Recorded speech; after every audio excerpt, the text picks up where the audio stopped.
Yo, what's going on YouTube? In my previous video I said I was going to do a reaction to Alteori's take on grifting, though she didn't call her video that, she called it "Are YouTube Critics Toxic for Society?" And I thought that was like a positive take. I thought it was a really well made, well thought out video, whereas my previous video was about mainly focused on the Birdman and his opinions on grifters, because he's really going hard on the grifters and all the popular ones like Critical Drinker, Nerdrotic and the like. So that was my take on the previous video. I said I was going to look at Alteori's video today, but then lo and behold, as I was going to do that, we see the Birdman literally made a video about Alteori's take that I was going to react to. So I thought, as I'm not a grifter, because that Birdman video as of today, as of right now, isn't doing great at all on my channel compared to, I mean, I don't get much views on my channel like that anyway, but compared to what I normally get, that video is just not working out. Birdman's name and the title ain't doing shit for me. But I've probably got to change that. Like I was saying, me not being a grifter, I'm still going to stick to that topic because it appeals to me. I really want to talk about it. And I was like, well, I was supposed to do a video on Alteori's video anyway, so let me do one on Birdman's reaction or his response to Alteori's. And I've watched it already, and goddamn, some parts of it really infuriated me. I agreed with some parts of it because I like to be fair. I like to be as good faith as I possibly can. It's really hard when you have someone as arrogant and as smug as Birdman on the other end of the debate. It's really hard to be good faith, but I try, and I do agree with some of the things he says, but my God, he says it with an annoying tone that just irritates the fuck out of you. I'll tell you that much. And before we get into this, let me just get into the thing with the Birdman. If he ever came across this, he might think, oh yeah, he's doing this because I blocked him. Haha, look, he's salty because I blocked him. Of course, an arrogant narcissist would think that. But the reason why I'm doing these videos is because he actually has interesting arguments that he makes on this stuff. And I was literally going to do this with Pillar of Garbage as well, because he's also on that whole everybody that disagrees with me is a grifter thing right now. But he made some videos some time ago, you know. But Birdman's been on it consistently with a few videos. It's almost like this is going to be his new series, where his previous series was going after CinemaSins, the everything wrong with videos. And that's how I found Birdman. As much as I understand CinemaSins videos, they were made with comedy in mind, and you're not supposed to take them too seriously, as they love to say in a lot of their videos. Even if it's comedy, you still got to make it funny and make it make sense. Sometimes they'll just say wild, stupid shit that makes no sense whatsoever when they're criticizing movies, and it was irritating. So I typed in someone debunking CinemaSins and Birdman came up, and I was enjoying his videos for the most part. I was like, oh, I like how he's actually doing it in the real way, seriously, while taking down CinemaSins points. But then after some time, after a few videos, I started noticing, oh fuck, this guy's irritating a little bit. He's got this kind of air of self-righteousness and arrogance to him that's just like, bruh, I'm not sure if I'm feeling this actually, man. I was liking it at first because you're taking down CinemaSins who annoy the fuck out of me with their everything wrong with videos, but you sound arrogant when you're doing it, and you just embellishing some things, and then when you get called out, you're calling it comedy as well. I've seen that happen a few times on his everything wrong with response videos, you know. So I was like, I started to not watch him as much as I used to. I didn't want to subscribe, and then lo and behold, now he's attacking people I like to watch, people that feel like I'm in the same camp as them, and it's irritating me. But anyway, let's address this whole grifter accusation once and for all before I properly get into all this. I'm sure this will come up again once I do this video. A grifter is someone that's going to con you out with something that's not real and take your money from you, selling you something that they don't believe in themselves. I think he even mentions it in this video. Everybody does that. When YouTubers do that, and it's fine. The Raycons, the BetterHelp stuff. You think all the YouTubers believe in that shit? No, they're selling that shit to you to make. That's literally grifting. When they say, hey, play Raid Shadow Legends, that's grifting. Literally everyone on YouTube does it, you know? That's the real definition of grift. They're selling you something they're saying they believe in. Some of them might, but they most likely probably don't. They got to get that paper, and they're literally selling it to you. They want you to pay your money to sign up, get a discount and buy it. Whereas YouTube is literally free for you to just watch. You know, you don't have to pay anything. If you choose to give people your money because you're finding their content entertaining, it appeals to you, that's down to you. That's down to you as a fan watching them. They've obviously said something or done something that gets you to want to pay for their Patreon free of charge. They don't force you to do it. There, okay, if you want more content like this, join my Patreon. That's up to you.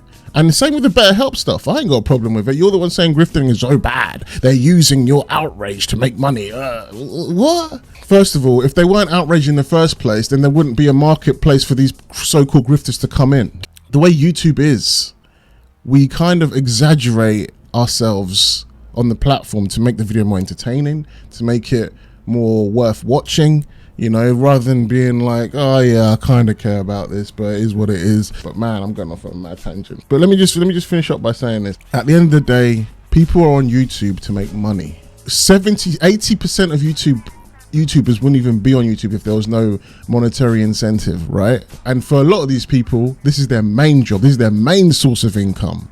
So of course you're going to get your Ryan Kinnells, your Critical Drinkers, your Geeks and Gamers making 7 videos about Brie Larson if that's going to get the money, because they need to get that money in to live, basically, to get that income in.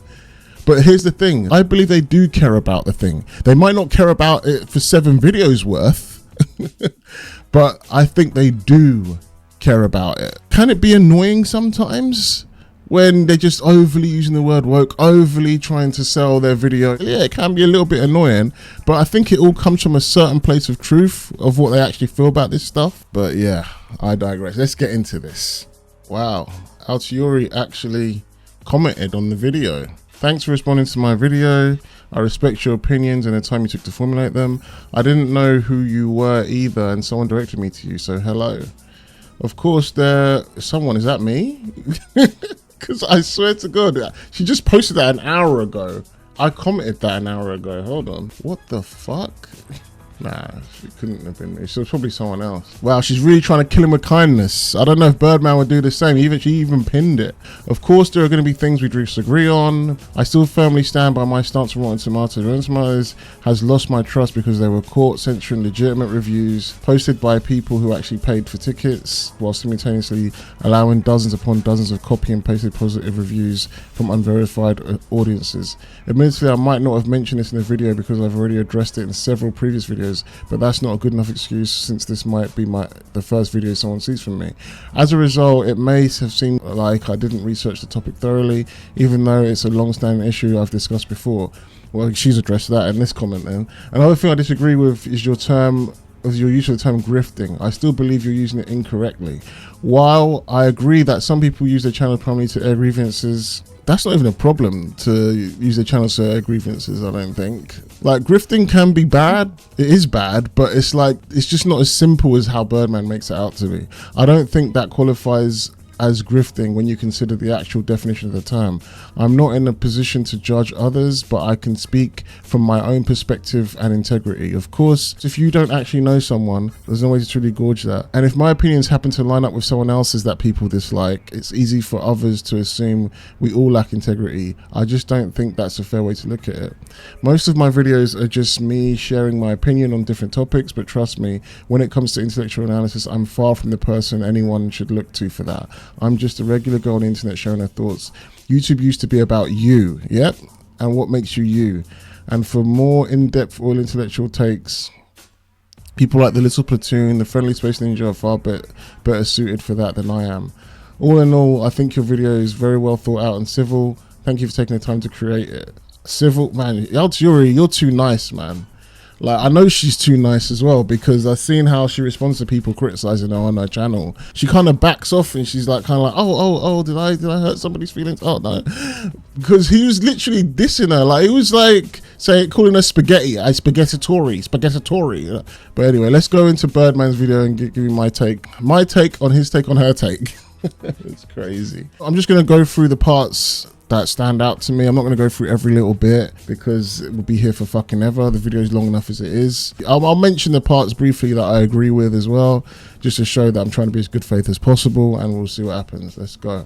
YouTube critic here, or rather it might be more prudent to call me a YouTuber critic these days, which is the reason we're here, Alteori.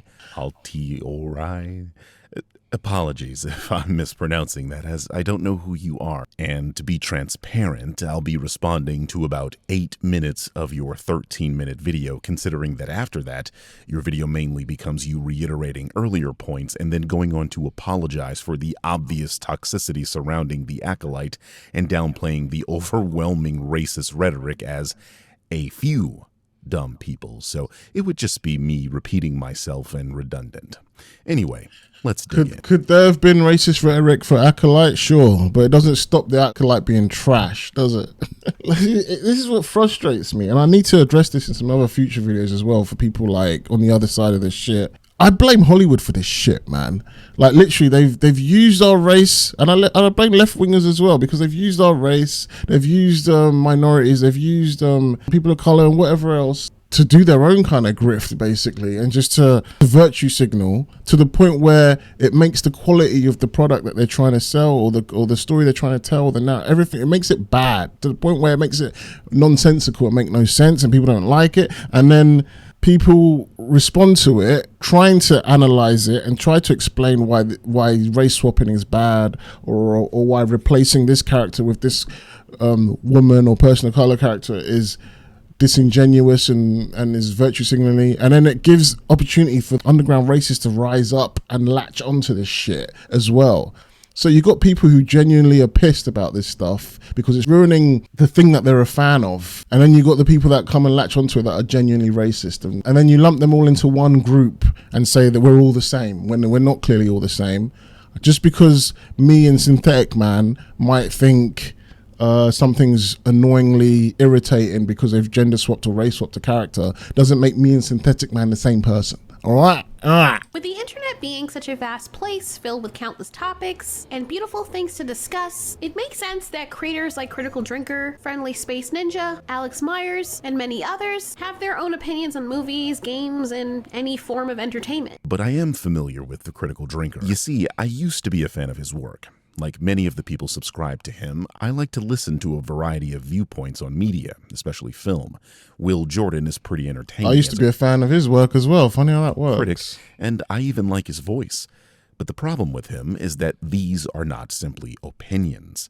An opinion is a view, judgment, or appraisal formed in the mind about a particular matter. And if that sounds particularly intellectual, that's because I stole it from Merriam-Webster. I wish you'd steal the definition of grifter from Merriam-Webster as well, man. This is grifting. He has learned that farming and harvesting hatred is profitable. So anything that is mildly controversial or political, you can bet he will have a post about it. In one of the most sober moments of his life, friend and frequent collaborator of the Critical Drinker. I don't know why he thinks this is such a gotcha, because they're clearly being self-aware about it, and they're clearly trying to bait people with this. They do this all the time if you watch them. Like, they always talk about, oh, the Acolyte is making season 2. That's more content for us to make money on. They literally say it all the time. They make jokes like that all the time. And yeah, maybe it's not even a joke. It's real shit. But they're going to talk about it. They're going to make money out of it. And people are going to go watch them with it. Like, at the end of the day, what are you going to do? Now, can it be too much? Can it be irritating? Sure, even sometimes I'm like, look, they're overdoing it, man. They're killing it with this shit. It's over the top. But if people are going to gravitate towards it, what are you going to do, eh? They can't do this forever. Eventually, it's going to die out. People grow out of this stuff and they move on to the next thing. They can't do this forever. Because when something's genuinely good, as much as you think they have the power to change it, they don't. I really don't believe they do. Like, if something is going to be genuinely good, they can't do nothing about it, you know? They have to just either toe the line because they're grifting, so they have to just agree that it's good, or just get ignored, like Critical Drinker did with his Barbie review. Yeah, maybe he got some views on it. Yeah, maybe quite a few of his fans agreed with him. End of the day, Barbie still made $1 billion. End of the day, lots of people really liked it. And even if it did have, and I believe it did have some feminist cringe moments in the movie, I still kind of enjoyed the movie. I thought it was all right for what it is. It's for women. I knew it wasn't for me, but it did definitely had some feministy cringe moments in it that was a bit lame. Ironically, Ken, the misogynistic man-child character, resonated with everybody more than Barbie herself. I don't know, say what you will about that, but I think you're overselling how much power these guys have. Jeremy from Geeks and Gamers blatantly admitted that this is what these people do. Brie Larson says one fucking thing and we make a whole video out of it. That's what we do. In the video I made about the drinker, I not once said anything about his opinions. What I pointed out was a series of behaviors that showed why he was a grifter. From bringing up race and ethnic backgrounds in films where that wasn't the focus to decide. The thing is, he's bringing up race because it will be relevant to the discussion. I do it as well. Like when it comes to Captain America, A Brave New World, the new Falcon movie coming out, you don't really need to be bringing up race when you're talking about it on a basic level. But if you want to really dissect everything that's going on underneath it, I bring up race in that all the time. They made a point, to be honest with you, they made a point of making it about race in Falcon and the Winter Soldier. And the Batman, you can make a point. I mean, they race swapped Jim Gordon. They brought up race first by race swapping Jim Gordon. So why would they do that? You got to talk about the race swap Catwoman. Though the very first Catwoman was played by a black woman, but there was also, I don't know. Originally, Catwoman's meant to be white in the comics. I don't know. Don't quote me on that. But either way, they race swapped a few characters in this, and you're going to talk about that. I don't know what race. I haven't seen this review. I haven't seen this movie, so I don't know what race he's bringing up there. This one, I can't remember his review on this one. To be honest with you, like I don't know what race. Why he's bringing up race here? Maybe because they race swapped her, but I don't know. He's not showing me any examples of what he's talking about here about the race. But maybe he's just put these on there just as generic things. I don't know. But either way, when Critical Drinker usually talks about race, is because the thing he's talking about has already brought up race in the first place. So he's going to address it. He's not afraid to address it. That's the difference between him and someone like Jeremy Johns. And even Jeremy Johns might bring it up if it's egregious. But yeah, up race and ethnic backgrounds in films where that wasn't the focus, to dishonestly manipulating footage in Glass Onion because the director directed a Star Wars movie, to lying about the Barbie film, because it's woke. These aren't mere opinions. They are attempts to galvanize a volatile audience. And it clearly works. However, in this video, I'm going to try to be nuanced in discussing YouTube criticism, whether it's about games or pop culture in general. I played all of that because I want the audience to keep these words in mind for when she does the exact opposite of what she just said. Over the past few years, I don't know if you've noticed, but Hollywood and the gaming industry seem to have lost their spark. Wow, not even 5 seconds later. And look, I'm not entirely surprised. When you have videos on your channel that look like these, it makes sense that this is your take. You are one of these people look like these. Bro, are you serious right now? Pronouns she, horse, grifter. Is it wrong? Let's look at your channel. Ugly. Ugly. Where is it? Grifter. Go woke, go broke. Grifter. Ugly female characters. I don't know, man. Your channel looks not that different, right? And I get it, before you say it, you're trying to be ironic. You're trying to do some clickbait stuff so people that might be interested in seeing someone take down this or take down that, get them to click on this, and you don't care about the dislikes you're probably going to get, because then they're going to hear the opposite opinion. I get it, I get the game, but don't complain about it, because you're doing the same thing she is. She knows this is going to get clicks, just the same way you know this is going to get clicks. So don't be a hypocrite, man. It doesn't matter if you think you're doing it for altruistic reasons. Just don't be a hypocrite. It makes sense that this is your take. You are one of these people you're attempting to defend, or you want to be. Someone might have think that of you with your thumbnails. Grifting is profitable, and money is a hell of a motivator. The only thing I ever ask is for people to wear their colors proudly. This is crazy. I'm going to do a video on this next, I think. The idea that Hollywood and the gaming industry have lost their spark is ludicrous and frankly a self-report. All you're telling me is that you don't watch enough. So why are more people playing old games, watching old movies, old TV shows? Why are people not watching the new shit right now? Only recently, anecdotal experience, me and my partner, we literally just watched the Penguin TV show, because that was like the first thing in ages that's been really good. You know, we tried, even House of the Dragon season 2 was weak.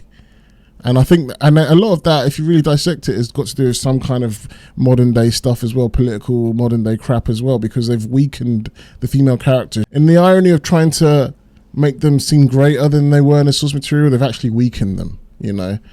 I don't know if you agree with that, I don't know if you watch House of the Dragon, but yeah. So The Penguin was the last really good TV show that's been out right now. And then in terms of movies and video games, We're playing older games. You know, we're playing games from abroad, from Asian countries. I know you're going to go into that in a minute. And we're watching movies from abroad, or anime at least from abroad. And most of the stuff that we have in the West, it's far few and in between. I think the quality is poor. I think people are settling for mediocrity for the things that are popular and people do like. Even your so-called grifter friends that do like it, like Sonic 3, everyone seems to agree that movie is good. It killed Mufasa in the box office, but I thought that movie was poor. As a Sonic fan myself, I thought that was mediocre, but that's just my opinion, you know. I think they could have done so much better, but people are accepting mediocrity these days, especially from Western movies. Or play enough games, which then tells me that you aren't the person for this particular job. Every time someone says things like this, they're almost always talking about potential blockbusters and AAA games, which excludes films like Love Lies Bleeding, The Lighthouse, Blink Twice, and Bullet Train, and the incredible indie gaming scene that's given us gems like... Okay, look, all these movies, no one gives a fuck about, dude. No one cares. Games, they didn't advertise them well enough. No one wants to talk about them. Why would they? You know? Like... Look, I get that you're a movie buff. I get you probably went to film school. I went to film school as well. I get that you're cultured and you're arty and all this kind of stuff and you watch all this stuff all the time. But at the end of the day, you got to sell to the masses. And they don't know about these films. They don't know about these indie games, you know? I've seen your video where you're like begging your fans to, why aren't you going to cinema to watch these great movies? Pretty good reviews from critics and the audience alike. I wish you guys would support films like this. A lot of you have told me on Twitter and otherwise that you have problems with the MCU. You have problems with like superhero movies taking over. This is one of those movies that's not that. It's an original IP. It's an original film. Why is this movie not doing numbers at the box office? But you complain and say, hey, all these remakes and reboots and blockbusters and superhero movies. But then the original movies get made and nobody goes to see them. You complain that the MCU is dying, but there's all this great stuff out here. I've seen that clip of you say that. But at the end of the day, you got to be real. The masses don't give a fuck about all this indie stuff. Yes, maybe we should all be watching that. But they're not even really selling it to the masses like that. And if they were, maybe they would go see it. I don't know. But marketing clearly ain't working for them. They can't afford the marketing. That's why they're low budget movies and low budget games. They can't afford that marketing, fam. What Hollywood can do is make good quality content on the stuff they do afford the marketing for. And I get it. The executives are scared. They put in billions. They're putting hundreds of millions in these movies and they don't want to waste the money. So then they do check boxes that they think will make a successful Hollywood blockbuster. But at the end of the day, what they don't realize is those things ain't working. Maybe they should take the indie directors and the indie creatives and the people that actually have passion instead of the checkbox directors and the checkbox creators, the checkbox writers. Take the people that are making the indie stuff that actually have passion to make the big Hollywood stuff and advertise that and leave them to it. Don't try get involved with, you need to have this kind of person in here, you need to have this kind of joke in here, you need to have this kind of writing in here, and you need to have this kind of gameplay trend in here. We need to make this pay to win. We need to make this online only game. We need to copy Fortnite. Just executives need to sit back, let the creatives do the creating, and it'll probably work out a little bit better. Probably wouldn't have so much negativity, and people like Critical Drinker and Nerdrotic wouldn't have much of a leg to stand on if they actually make quality stuff. And even if we were to talk about AAA games, Astrobot just won Game of the Year. Hogwarts Legacy surpassed Call of Duty as the best-selling. Oh, why are you trying to pretend Hogwarts Legacy didn't go through the most cultural war, divisive crap ever when it was coming out? Number one, they had to fire the lead director or one of the lead developers from the game because he had stuff that wasn't industry friendly on his YouTube channel, because he called out certain political things. And I've seen some of the stuff on his channel. It was light work. It was minor, but he had to step down, and he gracefully stepped down. He said, "I'm not going to ruin this for people. If they think my politics is bad, I'm not going to get involved." And then after that, then the whole J.K. Rowling trans issue. People were trying to condemn streamers from playing this when it first came out. If anything, the culture war boosted the sales of this. People, Ryan Kinnell, because I know he's a big Harry Potter fan. It's a Gundam, all those kinds of people that you would call grifters probably boosted the sales of this game because it was the culture war and all that kind of stuff. Oh, it would have been still very popular. But you can't just pick a few good things that's happened and then disregard all the other trash that's happening behind it. Selling game of 2023. My point is, this claim is entirely too broad and not only undermines the point you're attempting to make, it literally contradicts your promise to be nuanced. Creativity appears to have been replaced by greed and corporate monotony. Franchises have... Plus, Hogwarts Legacy was being made at a time where this stuff wasn't as bad as it is right now. It was just coming up. They no longer feel the need to innovate, and as a result, we're not seeing as many movies, blockbusters, or AAA games resonate with audiences like they once did, unless they're coming from overseas. Why am I not surprised you are using footage for Assassin's Creed Shadows to underscore your point? Look, I mean, dude, it was a huge thing. Even Japan got involved and said, what is this shit? But even me, I'm conflicted on the Yasuke situation. Is it coming from a place of genuine, I just want to play as a Japanese dude in Japan in an Assassin's Creed game? Or is it coming from a place of, why is a black person on my screen? And I don't know, I feel like that's a little bit hard to just do that. I mean, it is getting to the point where it's emboldening a lot of idiots.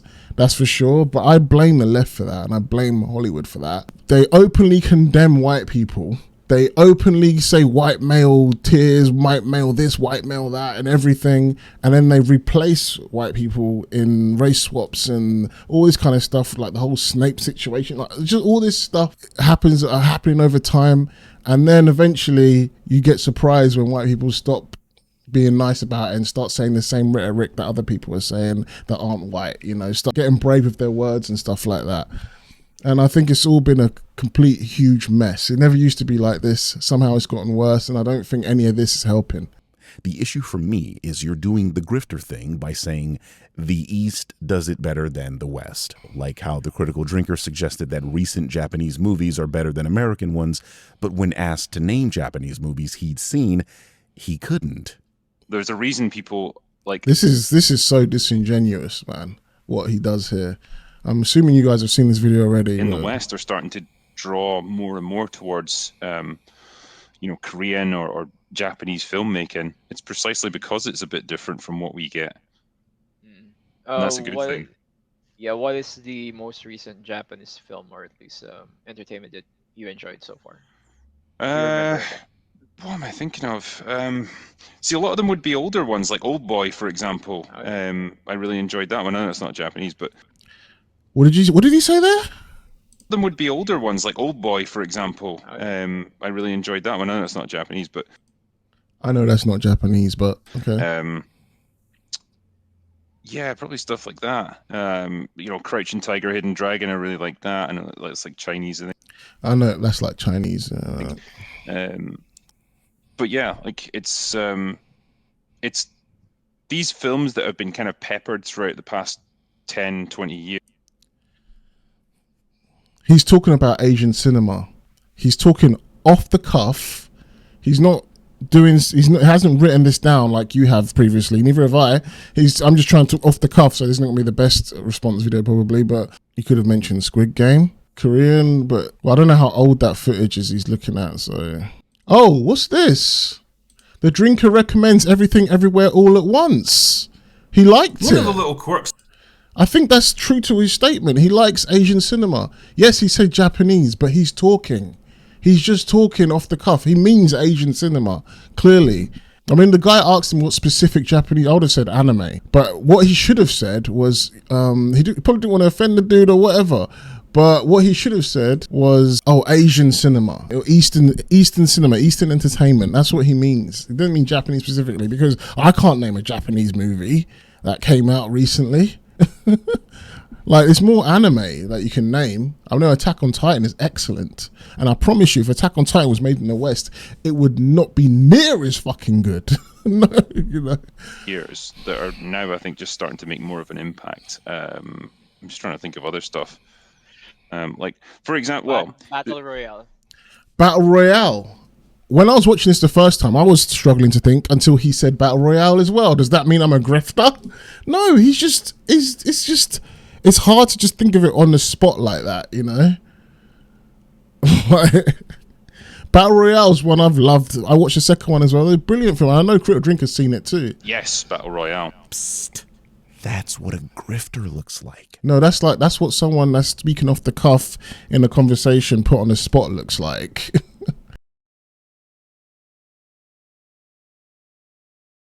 He was trying to think of a specific Japanese movie, but he shouldn't have said Japanese, he should have said Asian, and then he just fucked himself up there. That's it. Now you name some Japanese movies that are really resonating with loads of people in the West today, right now. It's more anime, right? You can talk about anime, or you can talk about Asian cinema in general. That's what I think he meant, but yeah. A person that doesn't know what he's talking about, but pretends to be an expert on a controversial topic. One thing people keep asking me to talk about on this channel is anime movies, and while I'd be lying if I claimed to be any kind of expert in the genre, well, I do have a few favourites that I'd be happy to talk about. And while I'd be lying if I claimed to be any kind of expert in the genre, I'd be lying if I claimed to be any kind of expert in the genre. For my next trick, I'll ask Eric July about Amazing Fantasy number 15. Dude, have you read Amazing Fantasy number 15? All right, this isn't a gotcha. Can you please answer the question? See, he's cut the video just here when previously I'm sure Eric had already asked him a question. So Eric was pissed off at this point, and he just decided not to answer the question and then ask him a different question that he obviously knows the answer to because he's a comics fan. He makes comics for a living. You wouldn't make comics for a living if you don't enjoy comic books, right?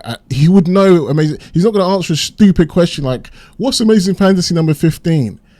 Like, even the most layman nerd knows what that is. Like, yeah, of course, like maybe your girlfriend or something won't know what it is, but someone like Eric July has to know what Amazing Fantasy is. I think he does know what it is, but if he didn't, that's crazy. But I would attribute that to him being more of a DC fan, but I'm pretty sure he knows what it is. He just didn't want to tolerate his bullshit. He didn't want to tolerate what he's doing, you know? I've seen this conversation. Question pertaining to ice. It kind of fucking is. You're talking about being a comic book fan. Can you please answer the question? Holy shit! Do you know what Amazing Fantasy 15 is? There are plenty of people that don't. Do you know what Amazing Fantasy 15 is? Are you what? Let's talk about ISOM. You just asked me a question. Let's quit moving the goalposts. What specifically about the ISOM book is pertaining to like an action that you're asking about his motivations? Dude, have you read Amazing Fantasy number 15? All right, this isn't a gotcha. Can you please answer the question pertaining to ISOM? It kind of fucking is. You're talking about being a comic book fan. Can you please answer the question? There are plenty of people that don't know who Spider-Man is. Dipshit. We know that Spider-Man is in the Amazing Fantasy number 15. That's not a catch. That's not a gotcha. Have you read it? Hey, jackass! I'm asking you pertaining to ISOM. Let's focus. You didn't have a gotcha. You thought you had. Everybody knows. And even if they didn't know, that doesn't stop them from being a comic book fan. Spider-Man is not the only comic book fan. In fact, it's retarded in order to insist that just because someone didn't read a Spider-Man book, that means that they're not a comic book fan. There are other comic books, you would agree, right? I find it shocking that anybody who would call themselves a comic book fan, dude, you called yourself a comic book fan, and you haven't read Amazing Fantasy 15, or at least looked into it. I never said I didn't read it. I never said I didn't read it. I'm saying that it's irrelevant. So have you read it? What? Have you read it? Yes, I have read it. Oh, okay. Yes. So why did it take you so long to answer then? It didn't take me so long to answer it. I am saying that's irrelevant to the point that I made. Because it really sounded like you had no idea what the fuck I was talking about. Well, you're retarded. I've covered Amazing Fantasy 15 on my channel. So you're stupid. Objectively speaking, I've covered it. I've covered his origin. Everybody knows that, like Spider-Man, which I consider myself a fan, understands that what Amazing Fantasy, they understand him first getting his spider suit in that. They understand him wrestling in it. They understand him getting bit by the freaking spider, getting the powers in the first place. They understand why he becomes a hero, because Uncle Ben gets shot and killed. Everybody that reads Spider-Man knows that. It's not a secret. But what I am saying is completely irrelevant to the point that we're talking about ISOM, because even if I didn't read it, it doesn't stop me, number one, from being a comic comic book fan, because I don't reject manga fans being comic book fans because they don't like Marvel or DC. Marco of the first Ultimate comic reboot states that he was bit by a one-of-a-kind spider, which apparently isn't true. The notable differences that people are going to mention, and we'll address that, are the slight power differences and the fact that his parents are around and the family dynamic. Those are largely overstated. But let's back up a bit, because him being intended to be a cop. They say he's asked him, have you read ISOM? And then he replied with, have you read Amazing Fantasy 15? That's what it looks like is happening here. And they're saying he hasn't read it, and he's giving him he hasn't read it. He's like, have you read Amazing Fantasy number 15? This is disingenuous as fuck. Maybe I'm wrong. Correct me if I'm wrong, but that's what it looks like to me. Ghost of Tsushima. Yeah, it's a game set in Asia about Asians, but it was made by Sucker Punch, an American game developer. The Spider-Man series was created by Insomniac Games, a game developer right here in my hometown of Los Angeles. The aforementioned Hogwarts Legacy was developed by Avalanche, a development team based in Utah. Santa Monica Studio, another development team here in Los Angeles, made God of War. The development period for all these games would have been at a time where they weren't injecting all this DEI, they weren't hiring all these checkboxes and all these kinds of people that don't have the passion for this stuff. They're just hiring people that look good on paper, or their skin looks good, or their genitals look good. These were all in development around that time. That's why most people prefer the first God of War versus the Ragnarok sequel, because they've really diluted what was good about the first game. Same with the Spider-Man game. People like the first Spider-Man game. Second one, not so much. Harry Potter just come out, but there's a lot of stuff going on with Harry Potter where that's just overly political, So I don't know about all this, man. Like, there's definitely more to it than just simply saying, oh, people like these games. Well, they will develop at a different time. The idea that Western game development has lost its spark just tells me you don't know where the best-selling games were even developed. It's well known that Grand Theft Auto 6 is going to be one of the best-selling games of all time. I mean, GTA 5 is literally the second best-selling game of all time, so this isn't exactly a stretch. This guy really thinks he's got a gotcha by just naming the most highly popular games, like maybe 5 of them, in the past, 5-10 years. And that means the game industry is doing great. On average, games should just be coming out and they should be good, like it was in the 90s and the 2000s, right? Looter shooters and all this kind of stuff. Those are the people that's playing all that crap right now. All online games. Single-player games, the single-player experience isn't hitting like it used to. Unless you're buying mostly games from the East. And he talked about Astrobot. Astrobot is like a rare gem, I'd say, Look at this. Look at the dislike bar. People didn't even like the fact that Astrobot won Game of the Year. They wanted Wukong to win. I mean, Astrobot was definitely a good game. People liked it, but I don't think they liked it as much as he's trying to make out. And I know what the pushback to what I'm saying is going to be. Sales don't equal quality. While this is a half-truth that only applies in certain situations, the point is quality is subjective in the first place, and the only objective measure we have is sales. Besides, it's a non-point anyway. Otherwise, why do grifters celebrate when something flops if sales don't equal quality? What are you saying? Are you saying that sales do improve quality? Why did you use that to disprove Alteori's point about games aren't good quality anymore? Why did you use sales as an example if you're going to agree with grifters that grifters use sales as a quality measurement? I don't get it. Bird of Prey failed because the male audience still hides a deep contempt for everything that is starring strong, independent women. Oh, God. The truth is the truth, I guess. Sure. I mean, that's definitely the reason Birds of Prey failed and the Marvels. It wasn't because they were bad films that no one wanted, for sure.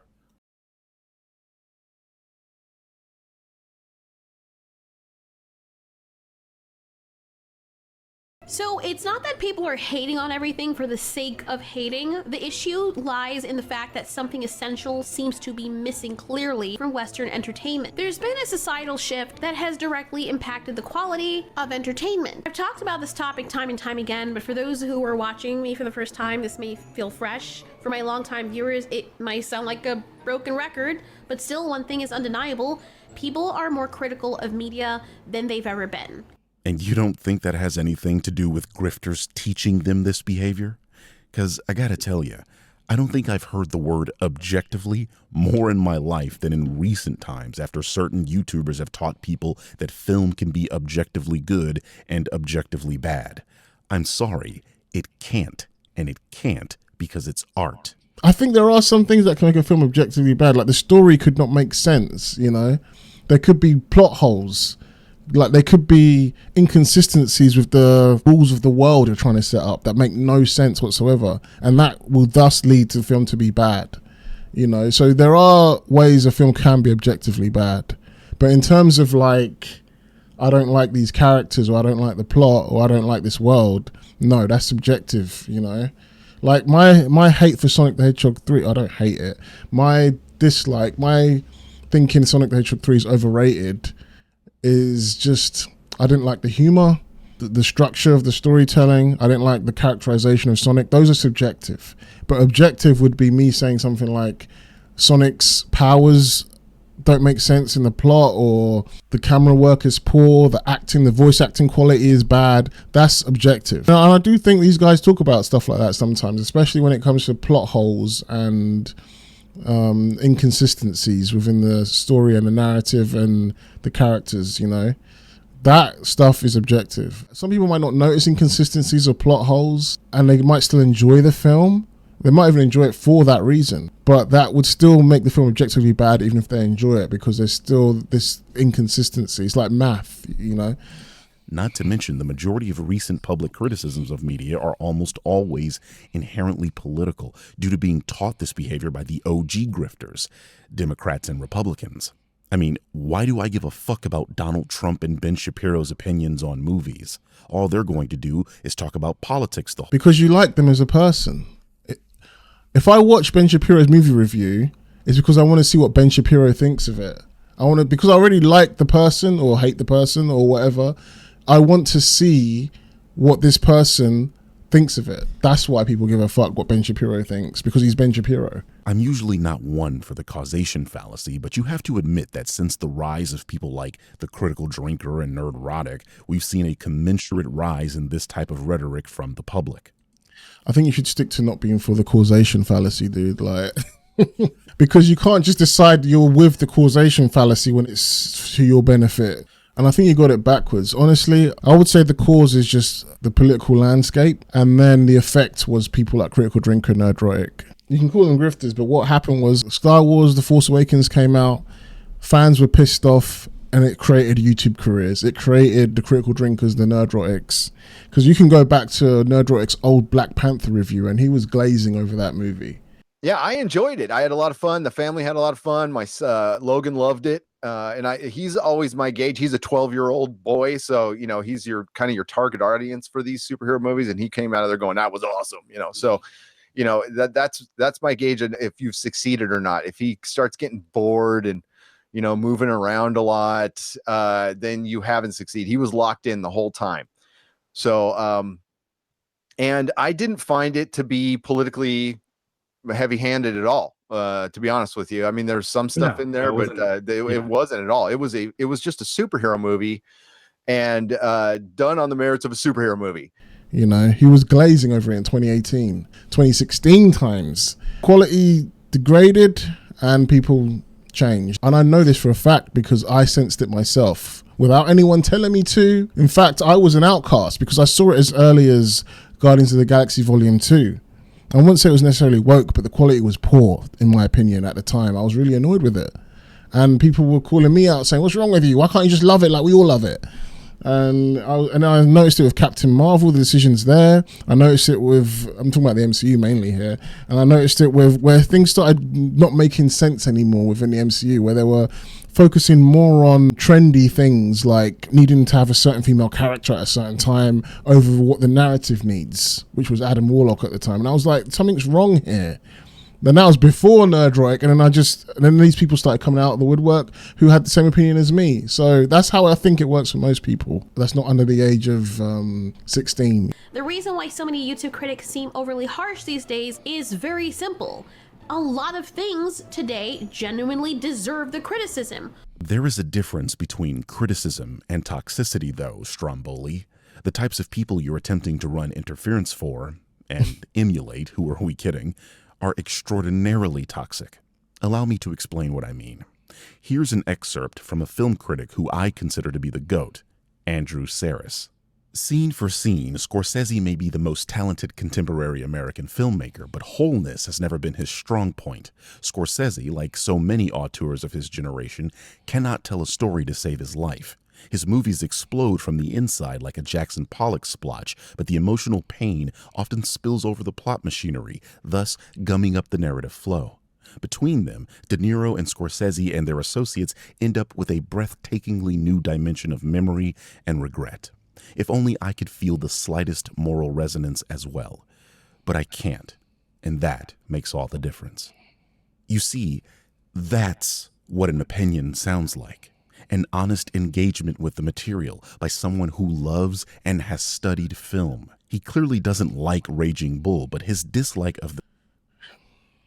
You don't need a review from someone who loves and has studied film. People go to YouTubers because they can relate to them, because they are normies like them, because no one wants to see the subtext and the deeper meanings of things. Sometimes they might, but they'll go to the YouTubers that do that. Trust me. They're not going to go to Critical Drinker or Nerdrotic for the subtext and the deepness and stuff. People that just want to see, is a movie good or is it going to be trash? They might go to Critical Drinker or Nerdrotic, you know? There's obviously a market for Nerdrotic and Critical Drinker and their review style, you know? They don't have to have film degrees to be reviewers or give their opinion on film. Like, it works. If anything, maybe the film degrees, the guys should be studying them and seeing why they resonate with people so much. The film isn't underscored by a desire to stick it to the artist. In fact, he quite clearly calls Scorsese the most talented contemporary American filmmaker. Contrast this with how Nerdrotic speaks about Gladiator 2. Did just as good of an acting job as the overrated, overcast Pedro Pascal. You know, the guy who called half the country Confederates and those bad guys from World War II, and for his efforts, he gets cast in absolutely everything, which will, I think, eventually lead to a soft reboot of Being John Malkovich, being Pedro Pascal. Does that sound like a real film critic to you? I know you got triggered by him pointing out Pedro Pascal's political stances on Twitter and stuff. But I think he was trying to imply that Pedro, he keeps getting these roles because he's a Hollywood darling and he's in the right side of the political sphere because Hollywood is now inherently political.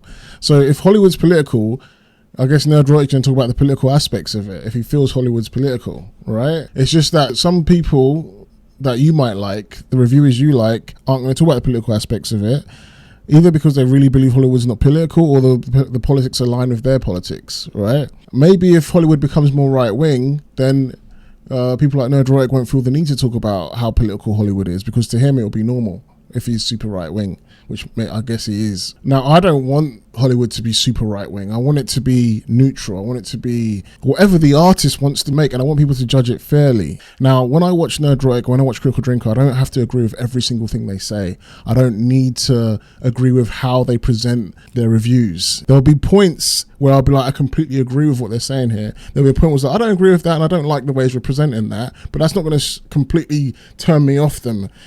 And I'm sure a lot of people watch them and don't agree with every single thing they say, but they just want to get the bits that they want to get out of it, you know? Hollywood is failing. And it's not because people are being mean for the sake of being mean. If that were the case, these same people wouldn't embrace entertainment from other countries. This is one of the biggest loads of shit I have heard in a while, and I just accidentally listened to Meet the Grams by Kendrick Lamar again. The point is, people aren't embracing content from other countries. They're settling into media that has always been popular here. I mean, Japan is a mainstay in popular culture. They have been producing electronics that were popular in America since the 70s, and then anime has had a cult following since the 80s. They have been producing video game consoles since the Color TV game in 1977, which then allowed them to release the Famicom, known to the West as the Nintendo Entertainment System. Needless to say, the West has been embracing Japan long before most of you were even born. Speaking of before you were even born, the West and China have had relationships for literal centuries, since the Silk Road. The fact that kung fu movies and Chinese food by themselves have been incredibly popular in the West means I don't even have to explain any further. I mean, Wu-Tang Clan has their name for a reason. Korea is relatively new to the game, but that's because their modernization has been relatively recent. South Korea by the 90s had transformed from a largely... What are you saying here?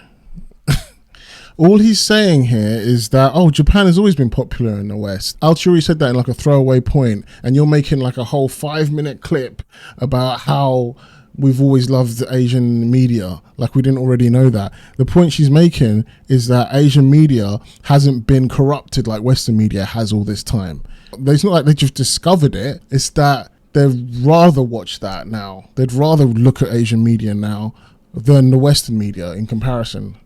Agrarian economy into an industrialized and rapidly modernizing nation, often cited as an economic miracle, referred to as one of the Asian tigers because of its rapid industrialization. It hadn't joined the OECD until 1996, and then the 1997 Asian financial crisis hurt Korea far more than it hurt Japan or China. My point is that we are currently embracing South Korea because they finally have something to embrace. Moreover, Korean forms of media that are popular here are things Americans and the Japanese have already done. K-pop is a repackaging of Black American pop and R&B music.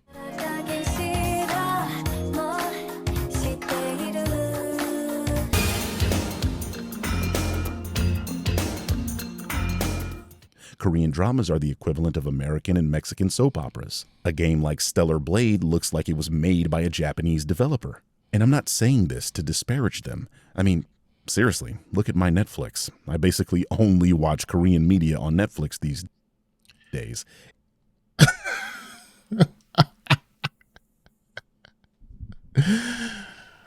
People are gravitating more towards Eastern media. And he's trying to prove how people have always loved Eastern media. And then he's like, I only watch Eastern media these days. I don't know if you realize he said that.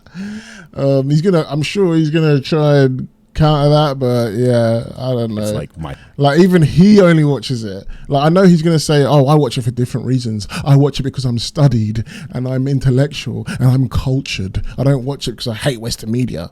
Like I don't know, man. If Western media was that good, you'd be watching it just the same amount, at least, right? My favorite thing. What I'm trying to say is that we are beginning to embrace Koreans because they feel familiar. A truly alien to the West culture does not get as much love here as these relatively familiar pieces of media do. Think about it. Indian music is incredibly beautiful, but how many times have you seen an annoying Indian pop stan on Twitter? How many Mongolian movies do you know? Name the Egyptian TV shows you've actually watched. I mean, most Americans watched Squid Game with the English dub, the absolute heathens. That doesn't seem like actually embracing other cultures to me. You made a point to say that the West is only embracing Eastern media because they're emulating the West, right? And that's why they're not accepting maybe more Bollywood, Mongolian, or any other kind of stuff like that. The East are doing Western media. Let me say that again. The East are doing Western media. And that's why the West are embracing them now, right? If the East are emulating Western media and the West is embracing the East because of that, that would imply that the East are doing Western media better than the West themselves, correct? Taking into consideration that the entire point of this is that likes of Alteori, Critical Drinker, Nerdrotic, and fans everywhere on YouTube are all heavily criticizing Western media, then the only thing your argument would imply is that Eastern media is doing Western media better. So it's no wonder that the West is embracing Eastern media if the East are doing it better than the West themselves now. Maybe that's what Alteori means. Sounds like you just kind of made her point for her. Anyway, just had to say that. Yet we see audiences flocking to content from places like Korea, China, and Japan. I swear, I wrote that before she actually said it. You gotta love when people immediately prove your point after you've said it. Pardon the interruption. Countries that haven't yet been overtaken by extreme political correctness or stifling creativity. Oof. Huge swing and a miss. Now, I don't know what Spaghetti's ethnic background is, but it's clear she doesn't have the slightest clue about East Asian societies. First of all, Chinese, Japanese, and Korean cultures have traditionally been patriarchal, with social systems historically centered around male authority in the family, community, and broader society. In that sense, they could be considered traditional and conservative in common parlance. I like to think of myself as a credible source on modern Japanese culture, as a person that speaks the language, studied the culture, history, and artwork. Look, I'm in Japan all the time. Actually in Japan, I think I have a solid grasp on the country and can say the following with no sense of irony.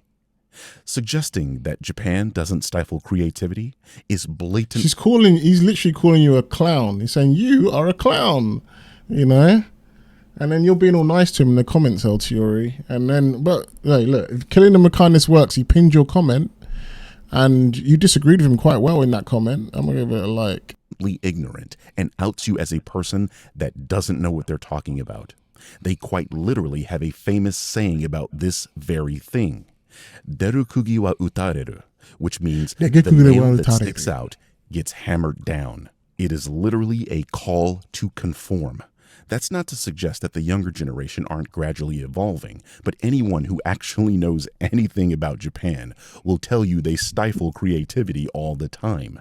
The Japanese rank among the world's highest in risk aversion. There are literally studies on this phenomenon. That you see the games you do from Japan is due to carefully calculated and curated moves made by some of the most intelligent and shrewd people you will ever meet. Now, I can't... At the end of the day, it's working. They've conformed themselves into a country that produces media that resonates. I mean, Alteori is trying to say they have freedom to do what they want and freedom to be creative. Compared to what we're allowed to do in the West, they have their freedoms. You know, I don't know what they would do if they weren't restricted, but this point of saying that they're very stiff and they're very patriarchal or whatnot, I don't know how much that actually applies to their media. They don't try to make room for any ideas that are too crazy or out of their culture. But in a way, maybe that's what's making their product so good, because they've set up their culture in a way that produces the best stuff. And maybe they would make some changes if they notice they're not making any money. We don't know. It hasn't been tested yet. What happens when Japan's stuff isn't selling anymore? Would they change things? We don't know. But clearly, when you watch anime, the violence, the gore, the blood, the sex, hentai, all these kinds of things, if this is their idea of conforming, I'd hate to see what Japan would do if they're free to do whatever the fuck they want to do. Could you imagine? Because we cannot do half of what Japan can do with our media. Like, we can't even make animations as adult as they do, you know? And I'm not even talking about hentai, I'm talking about the violence. I'm talking about the innuendos and stuff like that. Like, our cartoons have to be childish. We just can't help it. It's getting worse and worse as time goes on as well. They can't fathom the idea of having a animation for adults that's not silly or ironic or South Park or Rick and Morty. They can't fathom having some dramatic, deep thing. Then people start comparing it to anime. I don't know, it sounds like their conformity style is working, so more power to Japan. I speak as intelligently to the situations in Korea and China as I can Japan, but I would imagine they are very similar. Yeah, that could change someday, but for now, this is the reality. When millions of people, including those who aren't terminally online, are skipping these movies and games, they're not interested, they're losing interest, it's very clear that this isn't just about a vocal minority. The majority of people simply aren't investing in these products anymore. I see your attempt at getting ahead of the criticism of your position, and I raise you the fact that you don't have empirical evidence to make this claim. From all available evidence, the people that are complaining about modern movies, etc., are a vocal minority. Setting aside the fact that online these conversations seem to be split down the middle, on every single site that aggregates reviews, the movies you people keep complaining about seem to usually get great scores from the audience. This would point to a disconnect between the people you see in your online bubbles and the people that are actually going out to watch a thing. Well, I mean, at the end of the day, these movies aren't really making the money, right? The point is quality is subjective in the first place, and the only objective measure we have is sales. We're going to skip the whole Rotten Tomatoes crap. Alteori already addressed that in the comments. That's what she believes. Maybe he'll respond to her in that.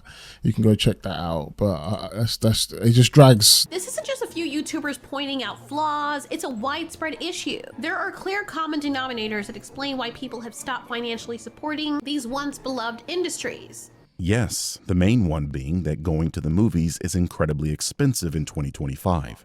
From 2015 to 2023, the average movie ticket at AMC had gone up nearly 24% in price in the United States. On top of that, concession prices have gotten out of control lately. At AMC, there is almost no price difference between a regular popcorn and a large popcorn. I mean, only $1 more for 380 extra calories? The pandemic, inflation, and material shortages with no raise in average wages have caused people to focus their financial health on things that are important, and movies are a luxury. Trying to equate the slump in theater going to Hollywood being bad is ignorant at best. There are a variety of reasons movies perform poorly, and no, it's not because some terminally online dudes are complaining about a Star Wars movie. What kind of flipping bullshit is that? Deadpool and Wolverine made $1 billion. Why did that make $1 billion? Explain to me why that made $1 billion. Because it's coming off of something that was successful previously that people liked, right? Avatar made $1 billion. Spider-Man No Way Home made $1 billion during the pandemic. Let me repeat that. Spider-Man No Way Home made $1 billion during the pandemic, nearly $2 billion. And you're trying to tell me people can't afford to go to the cinemas and all this kind of bullshit. Some of that may have some truth to it, but that definitely isn't stopping people to go see good shit. In this same video, you literally just showed, and apparently the Western market is doing well, and now you're trying to say later on in the video, people can't afford to go to cinema. There's all these reasons why people aren't paying to go watch movies anymore in the cinema and all this kind of stuff. Ridiculous. Trying to equate the slump in theater going to Hollywood being bad is ignorant at best. There are a variety of reasons movies perform poorly, and no, it's not because some terminally online dudes are complaining about a Star Wars movie. So if it's not about terminally online dudes complaining about a Star Wars movie, what the hell are you talking about this grifting shit then? Why do you say later in the video, with great power comes great responsibility? If Critical Drinker and Nerdrotic have great power, then how is terminally online dudes not stopping a Star Wars movie doing good? Because the terminally online dudes are the ones that watch Critical Drinker and Nerdrotic, right? It makes no sense what you're saying. You're contradicting yourself on every level. Effective marketing, subject matter, particular actors, and hell, luck and timing are what actually determine if a movie does well financially. Yeah, luck and timing and all that can be factors.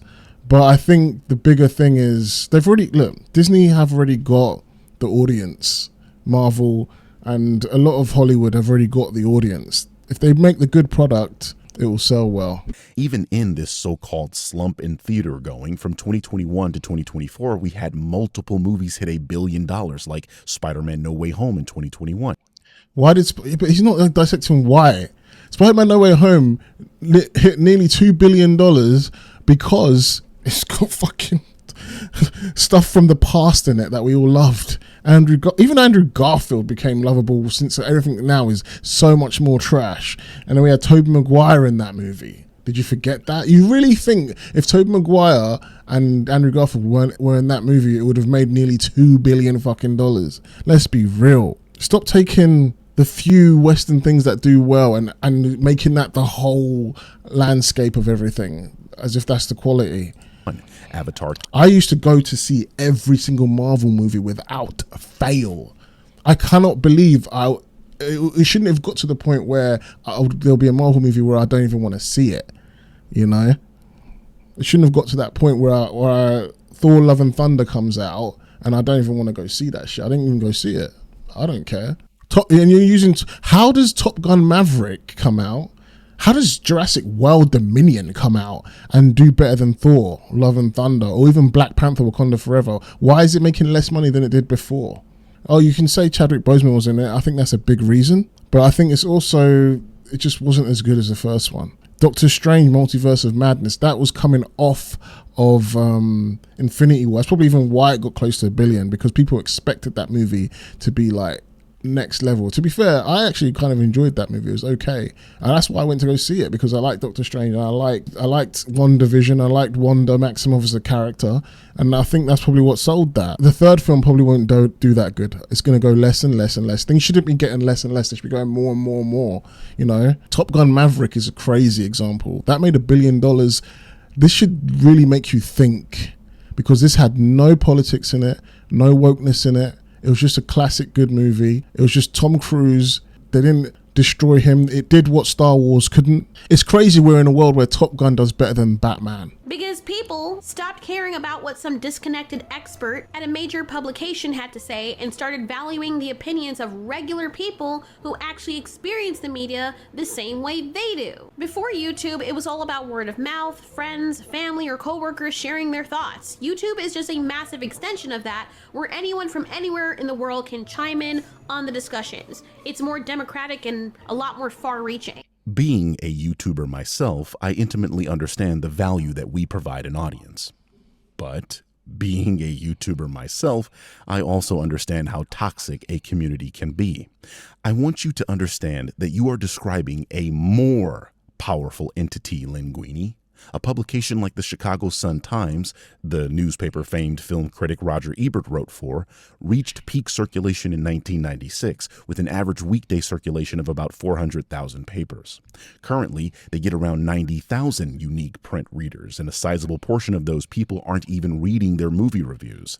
And although 90,000 sounds like a lot, that pales in comparison. Oh my God, this guy sucks! 25 million views CinemaSins got on their Everything Wrong with 2012 video by itself.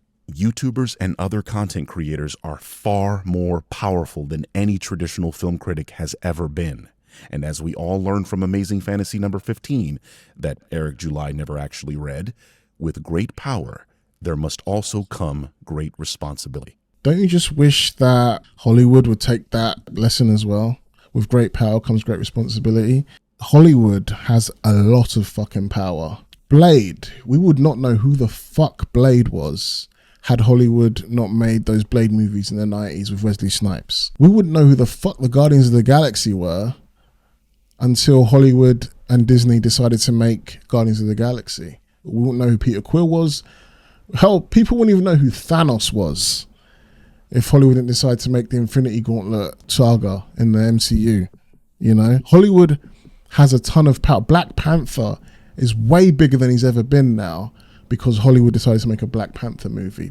Before, he was popular, but nothing like until Hollywood decided to make a movie about that thing. Hollywood have great power when it comes to bringing things to the mainstream. Let's look at Miles Morales. No one really knew there was even a black Spider-Man like that until Hollywood decided to make the animated movies. It wasn't until those Spider-Verse movies and the games that Miles Morales really started hitting for people. And they still don't really know his rogues gallery that well.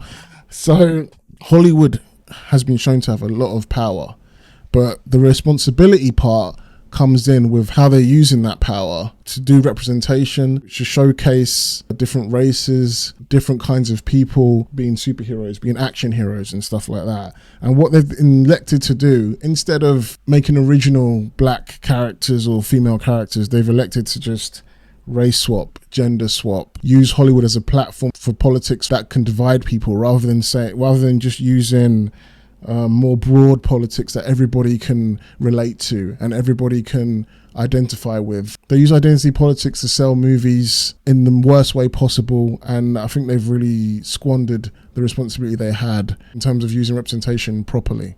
They could have done it in so much better ways, making more movies like Black Panther and Blade rather than trying to do things like race swap Snape in Harry Potter. Stick it to people by race swapping fan favorite characters, or electing to write movies where the focus is on the identity of the character rather than what the character's ideals are, what their personality is, and their goals, their wants, in a way where no matter what you look like, everybody can relate to that character. And I think that's where Hollywood's responsibility has flopped. Also, the Chicago Sun-Times. Oh, what's this? The Chicago Sun-Times? They have a YouTube channel. Well, lo and behold. Do they have movies? Oh, they don't even bother to make a Well, who the fuck fault is that, man?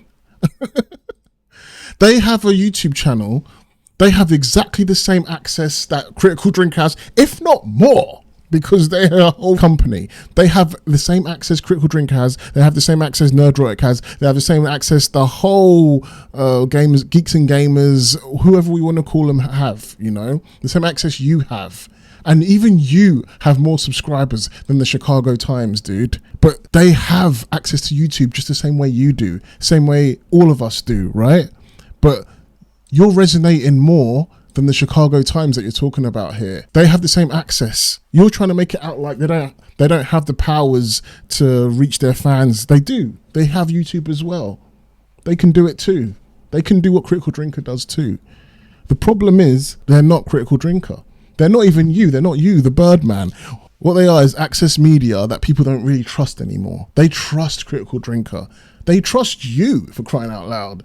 They trust people who are like them to review these movies because they're talking from the heart, you know, rather than talking from whatever the publication is or whatever their politics is or whatever they've been paid to do by these people, these outside sources has been paid to do or whatnot. Critical Drinker appeals to people. It's got nothing to do with the Chicago Times not having the reach that they used to because of YouTubers taking over and now YouTubers have immense power. Yeah, they do have this immense power, but it's only because of what we've built. It's only because of what Critical Drinker has built. He's built that brand where people want to trust him. And Chicago Times haven't anymore. It's funny how it all works out when everything's all fair game and you don't have to invest in office buildings and industry, and you don't have to invest in distribution. When we all have the same level of distribution, when the marketplace is all equal, it's funny how things sort of change in terms of what people want to listen to and who people want to listen to and who they find entertaining. And that's what it is. It's got nothing to do with YouTubers just having more reach now because of YouTube. No, Chicago Times can make a YouTube channel just as easy. They provide honest feedback that resonates with audiences. This isn't entirely true. What you meant to say was that their takes resonate with their audience, a very carefully curated audience. For example, my audience is much different to Nerdrotic's audience, and in fact would be at odds more often than not. This is because the audience he's curated would be more politically charged than my own, as when I review or talk about film, I tend to leave political and controversial. Your audience is just as politically charged, my dude. It is. It really is. It really is, because the shit they say, you know, like, everyone here, as soon as they started saying right-wing rhetoric, is she conservative? Is she conservative? I think she's conservative. Like, why do they care if she's conservative or not if they're not politically charged? Your audience is politically charged because you're offering an alternative to whatever Critical Drinker's politics is, right? So people that are more likely to lean left are more likely to come to you. It doesn't matter. It's all because politics. They want the brass tacks about a film, and perhaps even a bit of my personality thrown into the calculus. People go to him because they likely want to hear his political takes on a film. So while I agree that we do resonate with various audiences, the disconnect is whether or not... It's not really true. I go to Critical Drinker because his content is usually pretty good and I usually agree with his takes on movies. That's why I go to him, because I've actually watched a few of his videos where I haven't seen the movie at all, because what he's talking about is when people go to watch a review of something and see if their feelings align with the reviewers. But what I also watch Critical Drinker for mainly is when he's reviewing something I haven't even seen before or I'm curious about seeing, but I want someone that I trust to give me a good review about it so I know if I'm wasting my time or not. And if Critical Drinker's being all like iffy about it, or if he really likes it, then I know, wow, if he likes it, I'm gonna like it. And that's what happened with The Fall of House Usher. He liked it, he recommended it, and I liked it, and it was good. He recommended the TV show The Kingdom. He liked it, another Asian one, by the way, that he reviewed. He just couldn't think of it on the spot. He liked it, watched his review, I went to go check it out, I liked it too. Yeah, not political. I'm using Critical Drinker as the main example because that's who he seems to just go for all the time. The feedback is honest. The Critical Drinker specifically stated that Gina Carano couldn't act. But for the life of me, I'll never understand why... I'm going to start skipping all this now because it's just dragging and we're going to be here forever. We're going to get to the last bit because I think I've got... If you guys want me to go through the rest of this video, let me know. But I feel like I've got most of the points I wanted to get out. He talks about Gina Carano here and how she can't act and how Critical Drinker changed his mind. That means he's a grifter because he changed his mind on her acting skills because she decided to become more conservative and he thinks Critical Drinker's conservative, so now he's going to be more lenient to her. But he even mentions it in the video. Look. You see him getting ahead of the criticism, the one that I'm levying against him right now.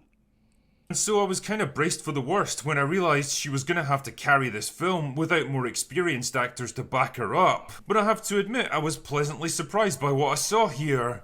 He's mad at Critical Drinker because he's saying that he's doing something disingenuous by saying what he actually did, which was he insulted her before. Like, what do you want him to fucking say? You want him to not acknowledge it? He's like, oh, he's doing the normal thing and remembering what he said before about her, and now he's changing his mind about her. It's disingenuous, him changing his mind about her, because now suddenly she's right wing and she's a darling, so he's going to be nice about her. Honestly, I haven't seen this fucking movie. I'm assuming Birdman has for him to say this shit. Maybe her acting still sucks, and okay. But then, I don't know, this guy thinks there's nothing objective about movies. It's only subjective. So it doesn't matter if you think her acting sucks. He seems to think her acting doesn't suck anymore. So what are we saying? But anyway, Drinker's not allowed to change her mind. She's not allowed to get better at acting, or what? I guess he's using the evidence later that, oh, she's suddenly good at acting or something. But maybe she did. Maybe she did suddenly just get good at acting. It's possible. But also, he's going to say he's got a bias with right-wing productions. Have you seen this? Oh, look, my comments even here. Look at that. And trash channels like Pillar of Garbage call Drinker a right-wing. We can edit that and add Birdman to that now, I guess. This is why I trust your opinion on film. You don't give a free pass for being a conservative, nor do you hate it because it's liberal. Look, and he liked it. Look, he watched Lady Ball is a super right-wing movie. Daily Wire made it, and he basically trashed it. He thought it was trash. Up already. He said it was over. If you really watch this review, he really trashed this movie, and it's a right-wing movie. So I don't know about this idea that because she's now right-wing, he's being extra nice to her. You know, maybe he likes her. Maybe he's being a bit more respectful of her.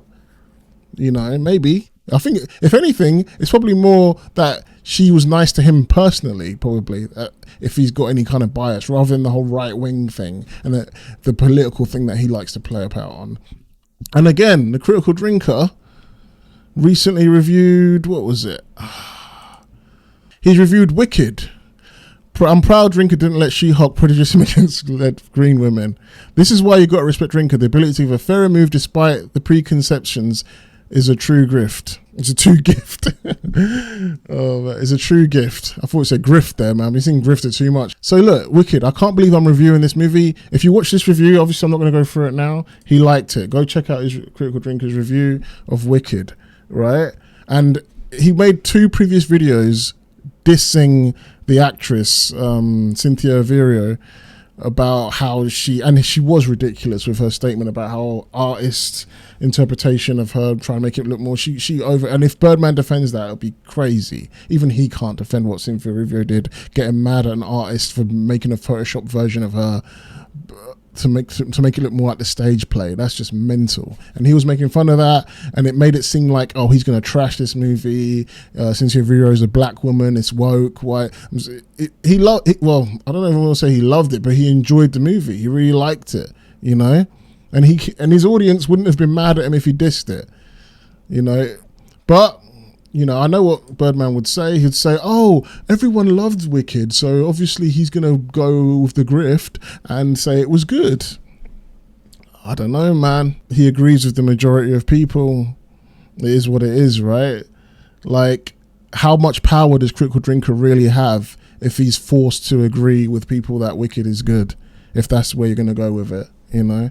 But anyway, man, you know, she's acting in a right wing production, and she's come out as a right winger. All of a sudden, you know, she couldn't act when she was, you know, the girl boss in the Star Wars, you know, the left wing Disney Star Wars stuff. But in this one, she's pretty good, pretty good. Does that sound honest to you? Do you honestly believe that he believes what he just said? In films to get good at acting, which just so happened. Yeah, well, anyway, Terror on the Prairie, I don't know, maybe all the shit she went through with Disney really pushed her, made her a great actor. I haven't seen the movie, and it feels like you haven't seen the movie either. You're making assumptions, so we ain't going to talk about that unless we both decided to dissect the movie.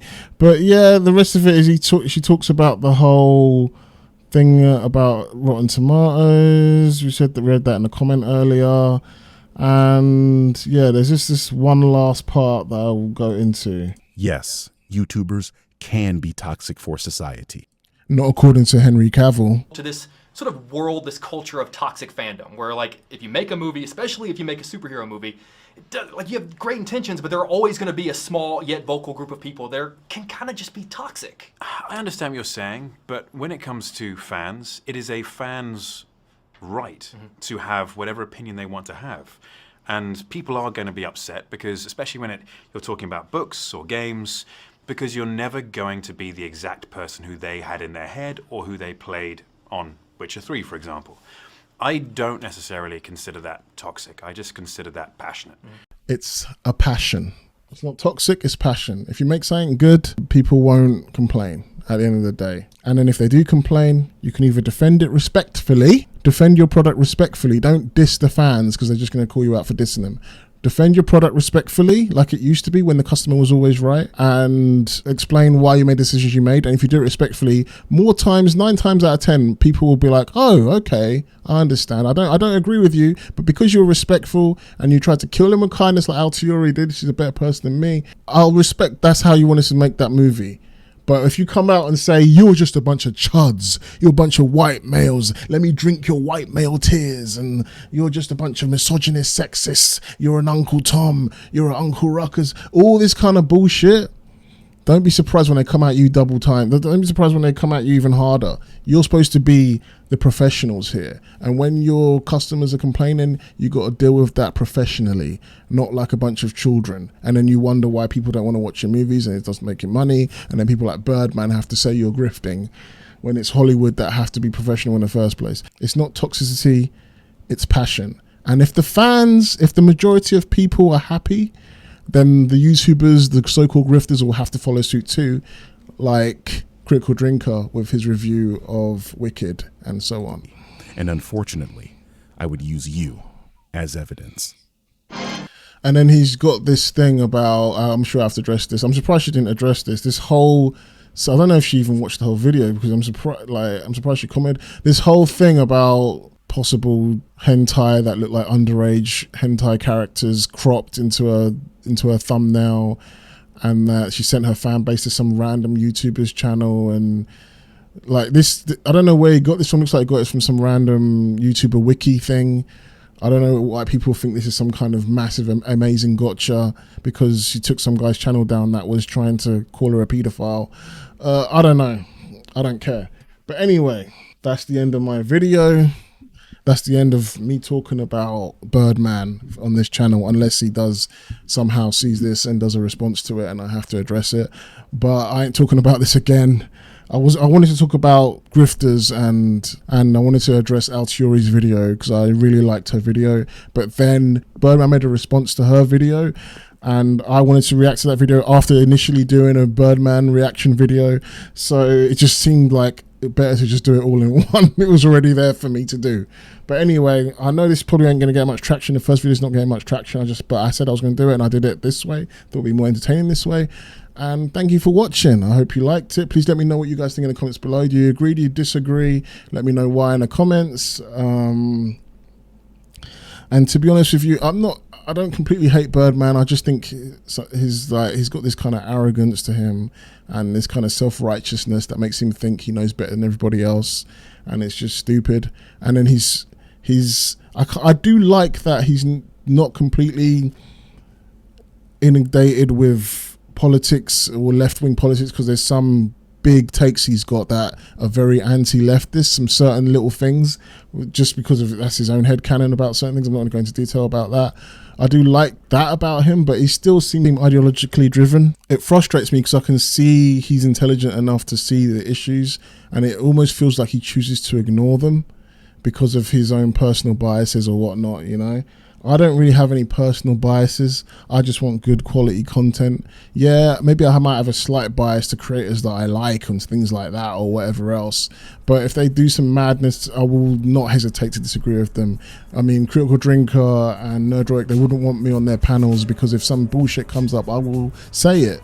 And if they want a circle jerk or echo chamber, it's not going to happen with me on there, because if they say some shit and they're like, ha, ha, ha, this is woke, and it's not woke, to me, I'll address it and debate with them. And I've seen that happen on their thing a few times. You know, I've seen it happen a couple of times with their own guys. But anyway, this has gone on long enough. Thanks for watching. Please leave a like, subscribe, hit notifications, and I'll see you again soon. Peace.